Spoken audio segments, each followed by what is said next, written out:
What's going on, everybody? So I'll just let you know at the start of this video that this is pretty much the view the entire time. I'm just going to go through my battery powered tools and kind of give you my thoughts and my recommendations on what I would buy or not buy,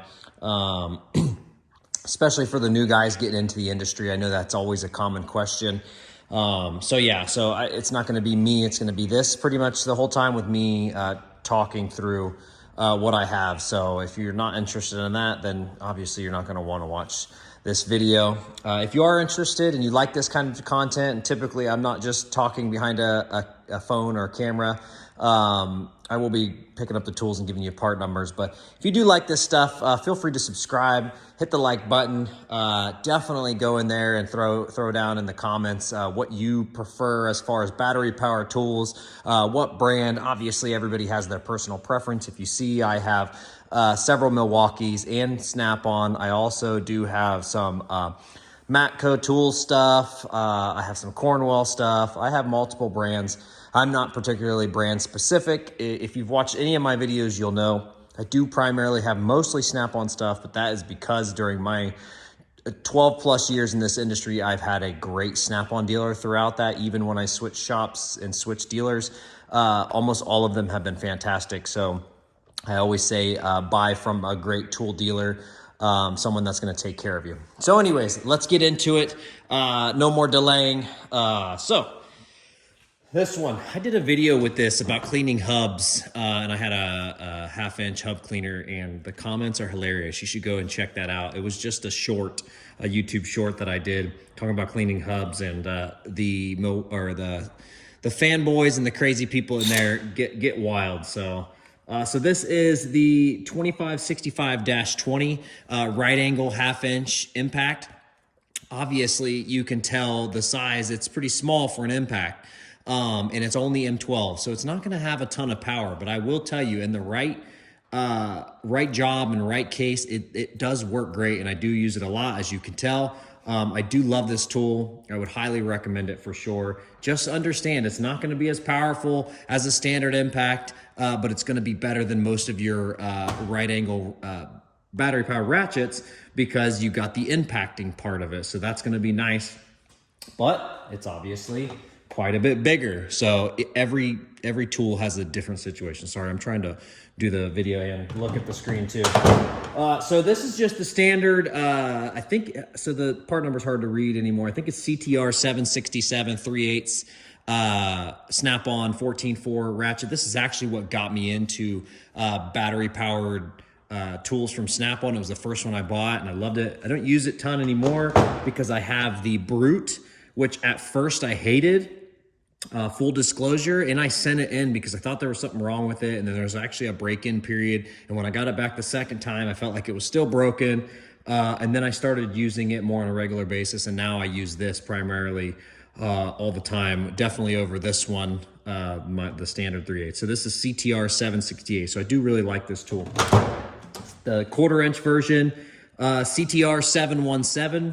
I use this a ton too. So I always get asked all the time, why do I have short and long versions? I primarily use the extended versions, but sometimes you just can't get them in the certain situation that you're using. If it won't fit in the suspension or whatever, you got to use the short version. So that's why I have both. This is the Brushless Ctr 861, and I actually use this a ton now as well. It's faster and it's got a little bit more power. Obviously, it's going to be faster than the Brute. The Brute is supposed to be slow, but more torque. So once again, depending on the situation, obviously each tool has its purpose in place. And then of course the short 1/4-inch CTR 714A. I do use it, but not as much as I use the long neck versions, the extended versions. So if you're going to get into this and you're looking to buy a ratchet, I would recommend the long version first, the extended reach version first, because primarily I do use those. Those are my first go-tos, but when they don't fit, then obviously I go for the shorter one. So if you can't buy both, I'd recommend start with the extended reach versions because usually they come in more handy. I know there's going to be people in there, oh, that's stupid, blah, blah, blah, whatever. That's just my opinion. And that's what YouTube and the internet is people's opinions. So I'm obviously using this stuff every day. So this, in my opinion, CT761A is the best 3/8 impact, battery powered impact on the market for the size. All right. So listen to what I'm saying, because I know the Milwaukee fanboys are going to jump in here and freak out and come unglued in the comments. For the size, it is the best in my opinion. It just can't be compared to any other 3/8 impact because of the size and it's very slim. It does work really well. It is weaker compared to most, like obviously this one here, but this is 18 volt. This is 14.4. There's going to be some differences, but I do like this one. The toggle switch is awesome. If you're not used to a toggle switch and you don't use it all the time, you might not like it. It takes some getting used to. Once I bought my first one, I hated it. And now I feel like I can't go back. I love the toggle switch on all of the 14.4 stuff. So, and then this is the 1/4-inch hex driver, CT761 AQC. I do use this. I don't use it a ton. I'm using it more and more over my 3/8 just because it has a little bit more power. Or no, sorry, not my 3/8, my 1/4-inch. It has a little bit more power, and obviously I can change the bits, which has been super nice. And then this is the clutched version. I bent that somehow, so I got to get a new one. CTS 861. This is the new brushless version. I use this for like interior work and anytime I'm doing like protective plastic covers or anything with a Phillips head cover on it. This is the drill CD as in Delta, R as in Romeo, 761A. Oh, you guys can see that pretty good. It's not really that great. It's 3/8, 14.4. For very, very small jobs, I primarily use this for drilling out the holes in like lower ball joints, outer tie rod ends where the cotter pen goes. When the cotter pen rusts in there and won't come out, this is what I use it for. I'll put a nice small drill bit in there and drill those out, clean out the hole so that way I can put a new cotter pen in it. Aside from that, if you're using that on bigger jobs, it's not that good. It gets hot, it overheats, but like I said, in the right job, it works. So as you can tell, I've used this a ton. I mean, you can't even see what number it is. I don't remember. This is the 1/4-inch version. I love this as well. It works great. Like I said, I'm starting to use that one a little bit more because it does have more power, but I still do use that. If I'm working on a job and I left it on top, I'll go come grab the other one so that way I don't have to lower the car. I was flat rate at the dealer for a long time. So if you're flat rate, you'll understand a lot of the extra tools. And now I own my own shop. So being efficient helps. This is the CGR S861, I think GM is the color. This is actually awesome. It's brushless, and I use this to clean out like the center hubs of wheels. I'll use it to clean out knuckles when I'm doing wheel bearings, any sort of corrosion or anything. I use this a lot. They do make a right angle version that I don't have. I may buy that, but this gets me through for now. So it does work really well. 18 volt. Milwaukee drill, 2603-20. I don't even know if they've updated this. If they have, I don't know. It's brushless. Obviously, it's the fuel. This thing's amazing. Absolutely awesome. Got nothing but good things to say about this. Works great, especially if you have to drill for a long time and you're oiling up the drill bit and keeping it from getting hot and you're just using this constantly. It does great. So highly recommend this. A little bulky, but in those situations that you have the space, it's worth it. The die grinder 2485-20. I love this thing. But I highly recommend a 6.0 battery because it does chew through batteries pretty quick. If you got the 6.0, they last quite a bit longer. I use this for all my brake jobs. Also cleaning up the back of rims and stuff when they're corroded, along with the straight grinder there. So I do use this almost every day. So love this thing. Have nothing but good things to say about it. All right, so these two, I actually did a video of these not too long ago, and it got quite a bit of views. And in that video, I originally said, because these were basically brand new, I'd used them for like a couple weeks maybe, and I originally said I would recommend this one. Now that I've used them for longer, I actually take that back and I would recommend the smaller version, which is the 2854-20, and then this is the 2960-20. So this has like 600 foot-pounds or something crazy like that.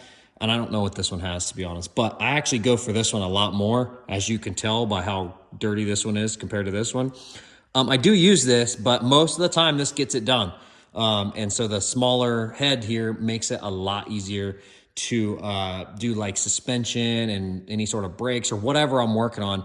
Obviously the smaller size works out better.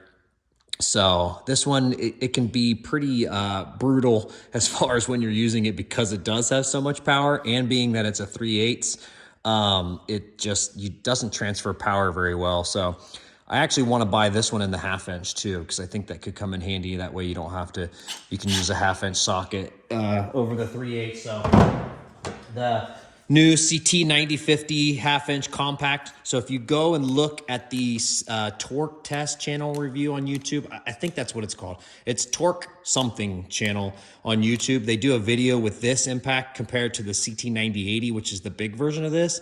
And this puts out the same exact power, which is awesome because it's smaller, more compact, lighter, more balanced. I traded in my 9080 for this just because I wanted something a little bit smaller, and the 9080 was just so big and bulky and just awkward and annoying to hold. And that was the best decision I ever made. So I highly, highly, highly recommend this impact. And yes, for all the Milwaukee fanboys, I have this one as well. And it gets the job done. I've actually had to send this in 3 or 4 times for repair. The last time they sent me a brand new one, they stopped repairing it and just sent me a new body. But I'm now using this almost all the time because now it's smaller and more compact than the Milwaukee. So I do use this one still. It's fine. It does the job, but I'm using this way more. I do enjoy it. And like I said in the beginning of the video, I don't really care what brand it is. I just want something to work. So find a tool dealer that's going to be good for you. Obviously, Milwaukee has a better warranty and they're going to be cheaper depending on how you're buying them. If you're buying them online, they're going to be way cheaper. If you're buying them from a tool truck dealer, they're not going to be that much cheaper than the tool truck brand stuff. So, but there's pros and cons to both ways, right? If you buy it online and you have to send it in for repair, I've had it take up to over a month to get my tool back. So then, so that's through Milwaukee, I'm sorry. So I've had to send in several Milwaukee tools for repair. And some of them have been back in 2 weeks. Some of them have been back in over a month. So it just depends. And so then you're out that tool. I've had to send in a few of my Snap-on ones as well. And the nice thing about that is if one breaks, my dealer will give me a loaner if I need one. So that's super nice and convenient. So it's going to be what's best for you personally. If you're new to the industry, don't go broke and get a ton of debt on the tool truck.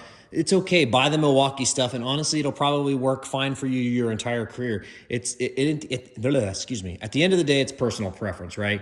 Like, it's going to depend on what you want. I have had fantastic luck with the 14.4 stuff from Snap-on. I know in the beginning they had a lot of trigger issues and stuff. They fixed a lot of those issues. And I've sent in both. Like I said, I've sent in Milwaukee and I've had to repair Snap-on both of them. And what can I say? I prefer the Snap-on stuff, especially the extended ratchets compared to the Milwaukee. The Milwaukees are bulky, they're big, they're just not as nice as these. I can promise you that. Most of their stuff is a little bit more powerful, but obviously it's 14.4 volts versus 12 volts. If you use 6.0 batteries, that does help on a lot of things. I know it doesn't give it more power, but it stays consistent more longer. So yeah, so hopefully that gives you an idea of, you know, everything that's in here and what I'm using day to day. Like I said, I own my own shop. I started a little over 2 years ago, and I use all of this stuff pretty much every day. Some of it I like, some of it I don't use as much anymore. It's going to be every situation. So once again, if you guys have any questions, comments, concerns, throw them down into the comments section.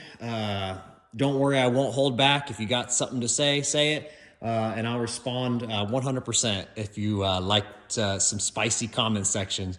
Get down in there and let us know what you think. Appreciate you guys watching. Take it easy.